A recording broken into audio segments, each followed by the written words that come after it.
দেখো বন্ধুরা, আজকে সকালবেলা ব্লিঙ্কিট থেকে আমি মার্কেট করেছি। এই যে ব্যাগটা ফাঁকা করলাম, এই যে সব জিনিসগুলো রেখেছি। কি কি বাজার করলাম তোমাদেরকে দেখাই। আচ্ছা, গার্লিক জিঞ্জার পেস্ট, দেখো পেস্ট, ব্রাশ, মুগ ডাল, চিনি, চিকেন মশলা, এটা হচ্ছে মুসুরির ডাল।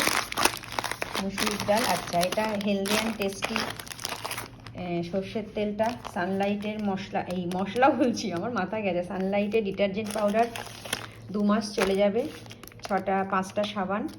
আচ্ছা, এই যাচ্ছে হলুদের গুঁড়ো, এটা আমার প্রিয় জিনিস, টাটা গোল্ড চা পাতা না হলে হয় না। এটা হচ্ছে তোমার জিরের গুঁড়ো, এটা গরম মশলার বক্স, পুরো মাস চলে যাবে।